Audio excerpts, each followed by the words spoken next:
하나님 말씀 봅니다.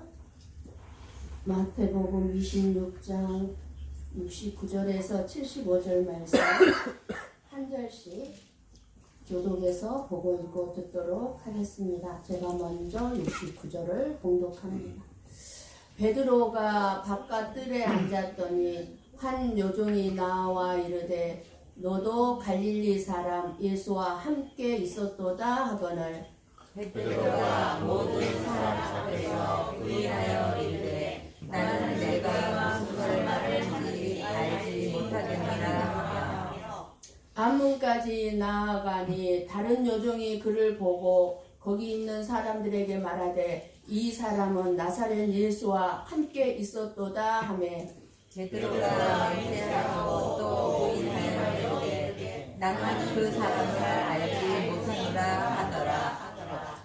조금 후에 곁에 섰던 사람들이 나와 베드로에게 이르되 너도 진실로 그 도당이라 내 말소리가 너를 표명한다 하거늘 그가 저러며 맹세하여 이르되 나는 그 사람을 알지 못하노라 하니 곧 닭이 울더라. 함께 봅니다. 이에 베드로가 예수의 말씀에 다 울리기 전에 내가 세 번 나를 부인하리라 하심이 생각나서 밖에 나가서 심히 통곡하니라. 아멘. 아멘. 예수님은 저와 여러분의 영광을 받기에 합당하신 분임을 믿습니까? 예수님은 저와 여러분의 삶의 이유죠. 우리가 사는 이유가 뭡니까? 예수님입니다. 우리의 삶의 목적이 어디에 있습니까? 여러분은 왜 살고 있습니까? 우리의 삶의 목적이 예수님입니다.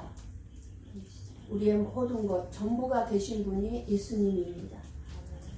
그래서 우리가 하나님을 섬긴다는 것이 꼭 목사가 되어야만 하나님을 섬기는 것이 아니라 여러분의 모든 삶의 영역에서 여러분들이 청소를 하던 설거지를 하던 자녀를 양육하던 직장에서 일하던지 간에 그 모든 일에 예수 그리스도를 주인으로 인정하는 것이 하나님을 섬기는 것입니다.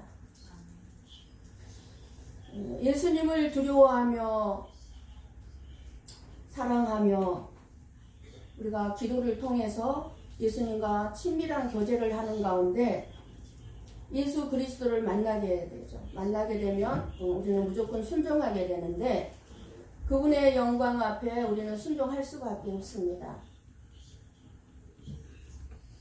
목사가 설교를 통해서 여러분에게 하나님의 말씀에 순종해야 합니다 라고 말해줘서 여러분들이 순종하게 되는 것이 아닙니다. 예수 그리스도가 여러분의 모든 삶의 영역의 주인으로 삼고 있어야만 됩니다. 그렇다면 예수 그리스도가 여러분의 모든 삶의 영역의 주인으로 삼고 있습니까? 아멘.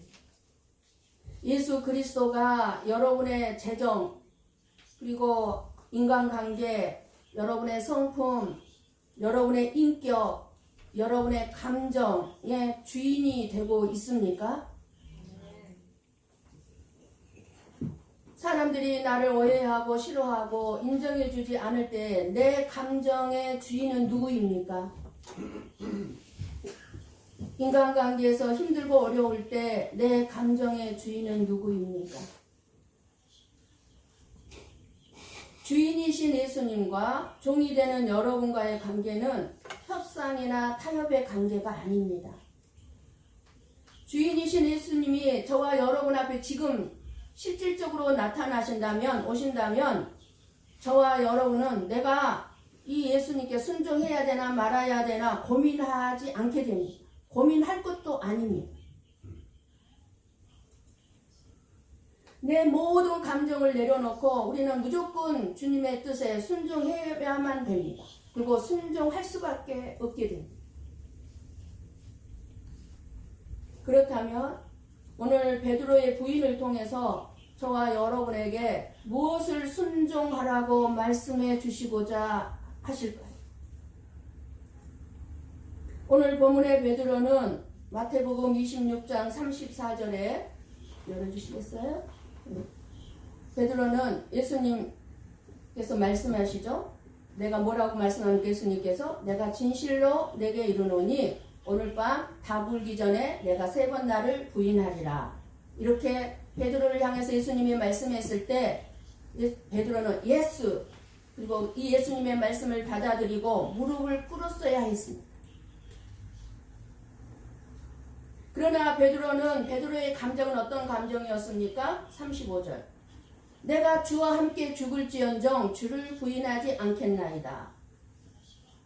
무슨 말씀이죠? 왜 주님 내 마음을 몰라주세요? 주님 내 마음 아시잖아요. 내 마음 아시는데 왜 내 마음과 다른 엉뚱한 말씀을 나에게 하십니까?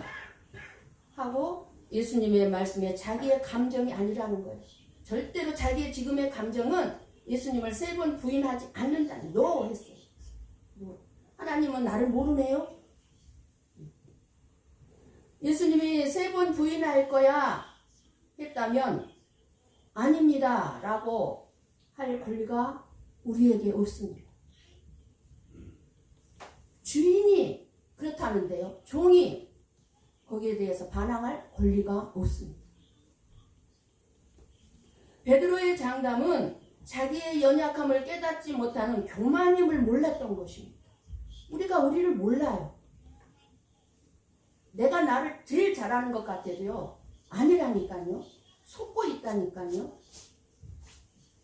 베드로처럼 자기가 자기를 잘 알았어요. 안 것 같았어요. 그런데 자신의 연약함을 인정하지 않고 큰 소리치는 사람은 부끄럽게 되는 삶이 항상 넓게 열려 있다는 사실을 우리는 알아야 합니다. 저와 여러분이 직시해야 할 부분이 있습니다. 우리도 이렇게 바리새인들 같이, 바리새인들하고 똑같아요. 우리가 왜 똑같아요? 우리가 얼마나 열심히 하나님을 섬기고 있습니까? 믿고 있습니까? 그러니까 내가 하나님을 열심히 섬기고 열심히 믿고 있는데 왜 나를 몰라주느냐 이거예요. 바리새인들. 그래서 예수님이 책망하고 예수님이 지적하면은 거부한 거예요. 내가 이렇게 열심히 하나님을 믿고 있는데 예수라는 사람이 나타나서 자기들을 몰라준다는 거예요. 자기 마음을. 그래서 예수님을 죽인 거 아닙니까? 그것은 자기의 연약한 부분을 자기가 잘 모르거나 알아도 인정하려고 하지 않는 것입니다. 그것을 자존심이나 열등감 때문에 그것을 변명하고 합리화해서 고치지도 않아요. 그리고 자기의 어떤 그런 하나님을 섬기는 것에 대해서 끊임없이 자기 마음속에 고착돼 있어요. 나는 하나님을 잘 믿는 사람, 잘 섬기는 사람. 그런 마음으로 꽉 차 있었기 때문에 지적을 해주면은 화가 나는 거예요. 그러니까 바리새인들이 죽인 거예요. 우리도 마찬가지예요. 우리도 화가 나요. 내 믿음을 인정해주지 않으면 화가 나요. 다른 사람이 나의 연약한 점을 말하면 자꾸 변명을 늘어놓고 받아들이지 않습니다. 그래서 고치지 않기 때문에 평생 자기의 연약한 부분이, 약점이 자기 인생의 실패와 불행한 삶의 이유가 되어서 살고 있는 사람들이 많습니다. 오히려 똑똑하고 잘난 것 같은 사람들 속에 자신의 연약한 부분을 모르거나 인정하지 않으므로 속으로는 불행한 삶을 살아가는 사람들이 너무 많이 있습니다. 다른 사람들의 눈에는 저 사람처럼 똑똑했으면 좋겠어. 똑똑한 사람들이에요. 근데 연약한 부분이 그들에게도 있는 거예요. 근데 인정하지를 않아요. 어떤 분을 보면 너무 좋은 점을 가지고 있습니다. 너무 좋은 점을 많이 가지고 있어요. 그런데 그분에게 딱 하나만 고치면, 정말 딱 하나만 고치면 정말로 좋을 것 같은데 그 하나를 못 고쳐요. 많은 좋은 점을 헛되게 만들고 다른 사람과 관계를 깨트리는 사람들 또한 많습니다. 저와 여러분, 우리 모두가 다 그런 연약한 점들을 하나씩 가지고 있습니다. 자존심이나 여러 가지 열등감 때문에, 그리고 체면 때문에 고치지 못하고 살아가는 사람에게 그것이 인간관계를 힘들게 하고 자기 자신뿐만 아니라 다른 사람들을 너무너무 힘들게 한다는 것을 몰라요. 다른 사람이 나를 힘들게 한다고 생각해요. 자기 자신이 나를 힘들게 하고 내가 다른 사람을 힘들게 한다는 사실까지를 생각하지 않아요. 다 남 탓이에요. 남 탓. 베드로의 연약한 부분은 큰 소리로 장담을 한 것을 보면 마음에 열등감이 가득하지 않았나 싶습니다. 무엇으로 알 수 있습니까? 저와 여러분이 오늘 내 마음속에 있는 열등감들을 다 제거할 수 있기를 원합니다. 베드로는 다른 제자들보다 예수님을 더 많이 사랑하는 것을 나타내고 싶었어요. 어느 누구보다 예수님을 많이 사랑하는 자가 되고 싶었어요. 베드로는 배우지 못한 사람이었어요. 어부였어요. 그런데 예수님의 사랑을 받았어요. 그러니까 더 많이 예수님을 사랑하고 싶었어요. 어느 누구보다. 베드로의 마음에 이런 열등감이 없었다면 변명이나 큰 소리로 장담할 필요가 없었을 것입니다. 예수님이 네가 나를 3번 부인할 거야 그랬으면, 열등감이 없었으면 그럴까? 그러면 안 되는데? 이런 생각으로 자기 자신을 받아들였어요. 그런데 열등감이 있었기 때문에 다른 제자들 앞에서 더 큰 소리 쳤어요. 다 떠날지라도 나는 예수님 떠나지 않습니다. 죽는 자리까지 함께 죽겠습니다 할 정도로. 그러니까 예수님이 그 열등감을 지적해 주었을 때 예스 하고 그것을 고치지 않았기 때문에 이런 부끄러운 일을 당하고 마는 것입니다. 예수님이 큰 소리로 장담하는 베드로에게 네가 나를 부인하리라 말씀하실 때 베드로는 예수님 말씀이라면 그럼 제가 어떻게 하면 좋겠습니까? 도움을 요청했어야 했어요. 예수님, 그럼 제가 어떻게 하면 좋겠습니까? 베드로가 믿음이 무엇인가를 알았고 믿음이 있었다면, 예수님, 나는 예수님이 말씀하신 것처럼 주님을 부인하고 배신할 수밖에 없는 자입니다. 나의 연약함을 도와주십시오. 누구든지요, 지금 현재 상황이 평안하고는요, 믿음을 끝까지 지킬 수 있을 것 같아요. 베드로처럼 큰 소리 칠 수 있어요. 근데 내가 죽음이 다가오고 정말 어마어마한 고난 앞에서는요, 베드로와 같을 수밖에 없는 거예요. 우리 주님이 너무나 잘하세요. 우리가 시험에 들지 않고 힘들지 않게 신앙생활을 하는 삶이 하나가 있는데요. 그 삶은 말씀대로 사는 것이고 깨어 기도하는 삶입니다. 베드로가 기도했다면 시험에 들지 않았을 것입니다. 부끄러운 이런 경우를 당하지 않았을 것입니다. 기도하지 않는 사람은요, 변명이나 늘어놓고 큰소리치고 장담하지만 반드시 넘어집니다. 저와 여러분의 삶은 무엇이 결정하고 있습니까? 내 성격이 많이 자지우지하게 되는데 결국 내가 결정하는 것입니다. 내 자신의 연약한 점을 고치려 하지 아니하고 자기 중심으로 살아가는 삶은 바로 지옥 같은 삶일 수밖에 없습니다.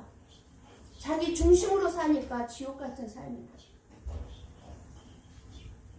예수님 중심으로, 예수님의 마음으로 사랑하고 예수님의 영광을 위해서 살아가는 사람은 내가 사람들이 어떻게 나를 여기든지 간에 신경 쓰지 않아요. 오직 그런 사람은 천국의 삶을 살게 되는 것이고, 그러나 자기 중심으로 자기 만족을 위해서 살아가는 사람은 그렇게 살면 지옥의 삶일 수밖에 없는 거예요. 내 뜻대로 되는 게 없어요. 자식도 내 뜻대로 안 돼요. 내 뜻대로 행동을 안 해주니까 화가 치밀어 올라오잖아요. 자식의 입장으로 생각하는 것이 아니니까. 그러니까 지옥이죠. 그런데 저와 여러분이 예수님을 사랑하고 예수님 중심으로 산다는 것은 불가능합니다. 왜냐하면 죄인들인 저와 여러분들은 내 영광을 위하고 내 중심으로 살아가고자 하는 것은 내 안에 있는 죄의 성량 때문이기 때문입니다. 죄가 내 안에 있기 때문에 그래요. 죄가 내 중심으로 살아가도록 나는 틀리지 않았어, 나는 옳아, 그리고 나는 믿음으로 살고 있어, 이렇게 주장하게 합니다. 죄가. 내가 주장할 수 있는 게 뭐가 있습니까? 설사 우리가 믿음으로 살고 있다 할지라도 우리는 주장할 수가 없어요. 왜요? 내 믿음으로 살고 있는 게 아니니까. 하나님이 주시는 믿음으로 살고 있으니까요. 내가 하라고 주장할 수가 없다 그 말이에요. 그러니까 아무것도 큰 소리 칠 게 없어요. 우리는. 누가복음 22장 60절에서 62절 말씀을 봅니다. 함께 봅니다. 베드로가 이르되 이 사람아 나는 내가 하는 말을 알지 못하노라. 아직 말하고 있을 때에 닭이 곧 울더라. 주께서 돌이켜 베드로를 보시니 베드로가 주의 말씀 곧 오늘 닭 울기 전에 내가 3번 나를 부인하리라 하심이 생각나서 밖에 나가서 심히 통곡하니라. 오늘의 본문의 말씀과 같은 현장인데요. 오늘 이 누가복음에는 무슨 말씀이 나오냐면 61절을 한번 열어주세요. 주께서 돌이켜 베드로를 보시니, 이 말씀이에요. 베드로가 3번 예수님을 부인하자 닭이 울었죠. 동시에 예수님께서 돌이켜서 베드로를 보셨고 베드로와 예수님의 눈이 딱 마주쳤어요. 예수님께서 베드로를 바라보시는 눈은 어떤 눈이셨을 것 같은가요? 지금 베드로는 예수님이 말씀하신 대로 3번 부인하고 닭이 우는 것을 들어서 생각이 났어요. 그렇다면 눈이 마주쳤을 때 그 예수님은 베드로를 어떤 눈으로 바라봤을까요? 베드로를 쳐다보시는 예수님의 눈은 인자, 자비, 사랑이 다 들어가. 정말 베드로를 향하는 그 눈은 불쌍히 여기시는 눈이셨을 것입니다. 베드로가 큰 소리로 장담을 했지만 1시간 앞도 내다볼 줄 모르는, 그래서 교만했던 베드로가 너무너무 불쌍해서 안타까워 하시는 눈이셨을 것입니다. 그러시면서 눈으로 위로해 줬을 거예요. 베드로를. 그 사랑의 빛이 이 베드로의 온몸을 비췄을 거예요. 그 눈동자가. 예수님은 말씀은 없었지만 눈으로 말씀하시는 그 눈을 바라본 그 베드로의 심정은 억장이 무너져 내리기 시작했을 것입니다. 예수님의 그 눈을 바라보고 어떻게 베드로의 억장이 무너지지 않을 수가 있었겠습니까? 그 사랑의 눈을 바라보고. 베드로는 자기가 자기를 너무나 잘 알고 있다고 생각했어요. 너무나 나는 예수님을 사랑하고 있다고 생각했어요. 예수님과 함께 죽는 자리에까지 같이 갈 수 있다고 장담했는데 내가 나를 모르고 있었구나. 내가 나에게 속고 있었구나. 자기 자신이 장담할 수 없는 얼마나 나약하고 연약한 존재인가를 깨달았을 것입니다. 예수님의 말씀이 생각나서 심히 통곡하기 시작했고 그것은 바로 회개했다는 것입니다. 내가 너무 큰 소리 쳤네요. 내가 너무 몰랐어요, 예수님. 예수님이 그렇게 말씀하셨을 때 그래요, 예수님. 그럼 나 어떡하면 좋아요? 하고 도움을 요청했어야 된다. 큰 소리 쳤어. 예수님의 말씀을 부인했어요. 내가 옳다고 생각했어요. 내가 옳다고. 얼마나 회개했겠습니까? 용서해달라고. 여러분의 모든 삶에 예수 그리스도가 주인이 되시고 예수님의 말씀이 생각이 나고 있습니까? 여러분의 모든 관심은 어디에 있습니까? 모든 관심이 예수님에게 있습니까? 예수님만이 나의 전부입니다. 고백하며 살고 있습니까? 우리들의 모든 삶을 알고 계신 예수님 앞에서 우리는 엎드려져야 하고 무릎을 꿇어야 되는 것이고 변명하지 말아야 하고 내 생각을 주장하지 말아야 합니다. 무릎을 꿇어야 됩니다. 내가 이렇게 예수님을 사랑하는데 예수님 아시잖아요. 아니요. 내가 하는 것보다 예수님이 더 나를 잘 아십니다. 연약한 부분이 많은 우리가 살아갈 수 있는 길이 무엇이겠습니까? 하나님의 말씀이 뭐를 하시든지 간에 우리는 예스입니다. 예스. 너에게 고난이 있을 거야. 앞으로 예스. 왜요? 그 고난 속에 나만 내버려 두지 않으셔요. 주님이 함께 그 고난을 짊어지고 가셔요. 내가 듣기 거북한, 내가 알지 못하는 나의 연약한 부분을 말씀해 주실 때 예스! 주님의 말씀이라면 내가 그럴 것입니다. 인정하면서 예수님만을 바라보는 것입니다. 예수님의 말씀하시는데도 너무너무 우리들은요, 내가 생각하는 게 아니면 기분 나빠요.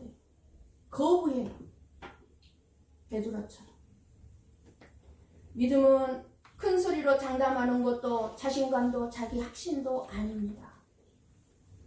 그런데도 사람들은 믿음만 있다면 자기가 자기 자신을 잘 알고 있는 것처럼 자기 생각이 틀리지 않는다고 자기 확신에 빠져 있는 사람들이 너무나 많이 있습니다. 우리는요, 내 생각이 반드시 다 옳다고 생각해서는 안 돼요. 틀릴 수 있다는 것을 알아야 돼요. 자기가 자기를 잘 알고 있다는 자신감에서 실패한 사람이 베드로예요. 그리고 저와 여러분들이에요. 얼마나 많이 실패했습니까? 저도 말할 것 없잖아요. 얼마나 부끄러운 여러분 앞에 부끄러움을 당했습니까? 내가 옳다고 생각하는 것이 강하기 때문에 그건 뭐예요? 교만이에요. 교만. 그래서 믿음은 나의 연약함과 내 생각이 틀렸을 수도 있음을 아는 것이 믿음입니다. 믿음은 내가 하는 것이 아니라 예수님을 믿는 것인데 한마디로 걱정하지 않는 것입니다. 너에게 고난이 있을 거야. 그래서 너 예스, 나 걱정하지 않습니다. 걱정은 한마디로 교만입니다. 베드로가 왜 이렇게 교만했습니까? 베드로가 자기 자신을 몰랐어요. 오히려 예수님을 걱정하면서 하나님이신 예수님을 지켜주려고 한 것이 베드로의 교만이에요. 감히 인간이 종인 주제에 하나님이신 예수님을 어떻게 지켜줄 수 있습니까? 하나님은 하나님의 계획대로 우리를 위해서 행하실 뿐인데 베드로의 마음속에는 예수님을 걱정하고 있는 거예요. 지금 예수님을. 그리고 그 예수님을 지켜주려고 한 거예요.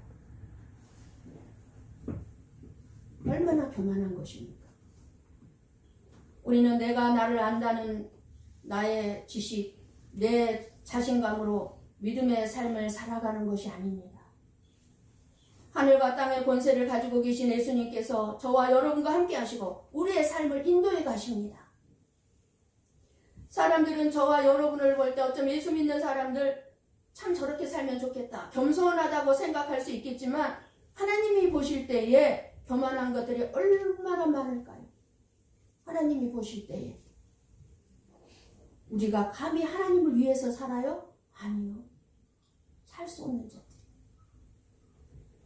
사람들이 보는 내가 중요한 것이 아니라 내가 생각하는 내가 중요한 것이 아니라 하나님이 보시는 내가 중요한 것인 줄 믿습니다. 하나님이 나를 어떻게 보시고 있느냐, 그것이 중요해요. 십자가를 바라볼 때마다 나의 죄의, 나의 교만의 심각성을 보여주고 있습니다. 예수님이 십자가에 달려야 할 만큼 저와 여러분이 큰 죄를 지었다는 사실을 잊지 말아야 합니다. 75절 말씀을 한번 열어주시겠어요? 오늘 본문 같이 봅니다. 이에 베드로가 예수님의 말씀에 다 물기 전에 내가 3번 나를 부인하리라 하심이 생각나서 밖에 나가서 심히 통곡하니라. 아멘. 만약에 닭 울음소리가 없었다면 베드로는 예수님의 말씀이 생각나지 않았을 것이고, 그렇다면 자신이 예수님을 부인했다는 것도 변명했을 거예요. 그럴 수밖에 없었어. 그때는 자기 생각이 옳다고 변명했을 것이기 때문에 심한 통곡 또한 없었을 것입니다. 우리가 하나님의 말씀이 아니면은요, 끊임없이 우리가 우리 자신을 변명해. 옳다고, 내가 옳다고. 다. 하나님의 말씀이 들이대야, 아, 하나님의 말씀이 옳습니다. 하게 되죠. 따라서 닭 울음소리는 베드로에게서 일어나는 베드로의 현실의 모든 삶이 예수님의 말씀 안에서 이루어지고 있음을 깨닫게 하는 일이기도 했습니다. 아, 예수님이 나의 모든 것을 다 알고 계시는구나. 저와 여러분의 삶에 있어야 하는 심한 통곡은 우리가 먹고 사는 문제로 너무너무 쉽게 예수님을 부인하는 나의 연약함을 아는 것입니다. 저와 여러분이 너무 쉽게 예수님을 부인하고 있어요. 날마다 3번이 아니라 수십 번씩 예수님을 부인하는 삶을 살고 있는 나의 연약함을 알 때 비로소 믿음의 삶은 나의 힘과 자신감으로 사라지는 것이 아니라 나와 함께하고 계신 예수님께서 가게 하는 것임을 깨닫게 될 것입니다. 단지 막연하게 예수님이 함께 하신다고만 생각하면 안 됩니다. 중요한 것은 나와 함께 하시는 예수님이 누구신가 아는 것입니다. 예수님이 도대체 누구신가? 예수님은 하늘과 땅의 모든 권세를 가지신 분으로 저와 여러분과 함께 하신 분이십니다.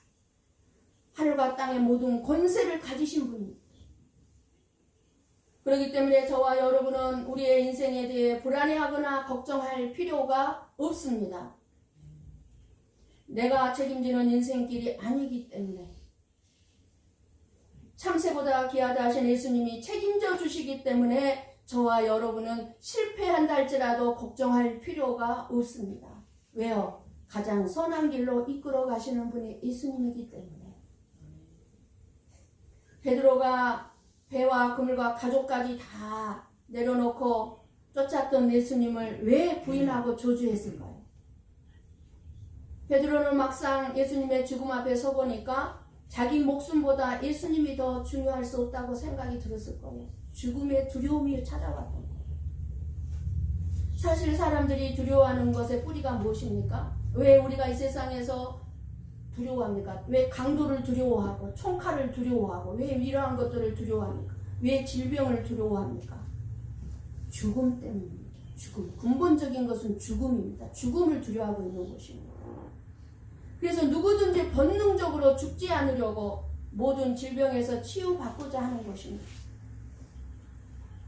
여러분은 왜 그렇게 건강을 지키려고 애를 쓰고 있습니까? 물론 자녀들에게 피해를 끼치지 않고 다른 사람들에게 피해를 끼치지 않고 내가 내 자신의 삶을 지키기 위해서 건강을 지키려고 하시고 계시겠지만 그러나 근본적으로 들어가 보면 죽지 않고 오래 살아보려고 하는 것 아닙니까? 사람들에게 다가오는 죽음이라는 두려움은 죄의 싹시요 죄의 열매입니다. 죄가 두려움을 몰고 온 것입니다. 죄가. 그렇다고 한다면 죽음이라는 이 두려움은 환경이나 건강의 문제가 아니라 죄의 문제를 해결해야 하는 것임을 우리가 알아야 합니다. 저와 여러분 속에 두려움이 있습니까? 어떤 두려움이든지 간에 그 두려움을 해결할 수 있는 문제는 뭐예요? 죄 문제를 해결하는 거예요. 죄 문제. 그런데 사람들은 이 중요한 진리를 모르고 죽음을 두려워하며 살아가고 있습니다. 세상 사람들은 죄가 죽음의 두려움을 가지고 왔다고 생각하지를 못합니다. 그러니 당연히 죄 문제에 대해서 전혀 심각하거나 중요하게 생각하지를 않습니다. 세상 사람들은. 자기에게 죄가 있는지도 몰라요. 그래서 당신은 죄인입니다 라고 전도를 하면 성질을 내요. 나 죄인 아니라고. 무슨 근거로 나한테 죄인이라고 그러느냐고. 죄인이 아니라고 합니다. 그래서 하나님은 자기 백성들에게 예수님을 보내서 이 사실을 알게 하는 일을 하십니다. 너희들이 죄인이라서 죽음이라는 두려움에 쫓긴다고 알게 해주시면서 예수님이 오신 것은 이러한 죄와 사망의 문제를 해결하시고자 내가 보냈다고 알게 해주고 있는 것입니다. 저와 여러분은 결코 베드로에게 비난을 할 수 없다는 것을 너무나 잘 알고 있습니다. 우리도 베드로와 같기 때문에 우리도 현재 먹고 사는 문제로 예수님을 부인하고 저주할 때가 많았을 것입니다.